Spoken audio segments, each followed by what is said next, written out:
పచ్చని పొలాలు, పల్లెలను తలపించేలా ప్రశాంతమైన వాతావరణంలో వెలిసిన లింగాన్ని ఇప్పుడు మనం చూడబోతున్నాము. ఈ దేవాలయం రంగారెడ్డి జిల్లా శంకర్పల్లి మండలం చందిప్ప అనే గ్రామంలో ఉంది.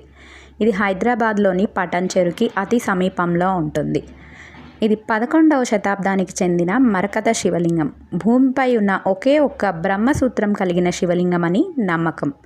ఈ పచ్చలింగం శివుని దివ్యత్వం మరియు తేజస్సుతో సంబంధం కలిగి ఉంటుంది. కొందరు భక్తులు ఈ లింగాన్ని పూజిస్తే వ్యాధులు నయమవుతాయని, ఐశ్వర్యం లభిస్తుందని నమ్ముతారు. మరకతం అంటే పచ్చరత్నాన్ని మరకతం అని అంటారు. శివుణ్ణి పూజించే లింగాన్ని శివలింగం అంటారు. అందుకనే దీన్ని మరకత శివలింగం అని అంటారన్నమాట. ఇంత గొప్ప చరిత్ర గల ఈ లింగాన్ని మీరు కూడా వీడియోలో చూసి దర్శించుకోండి. అలానే మీ స్నేహితులకు, కుటుంబ సభ్యులకు కూడా ఈ వీడియోని షేర్ చేయండి. ఈ వీడియో మీకు నచ్చినట్లయితే లైక్ చేయండి, సబ్స్క్రైబ్ చేయండి.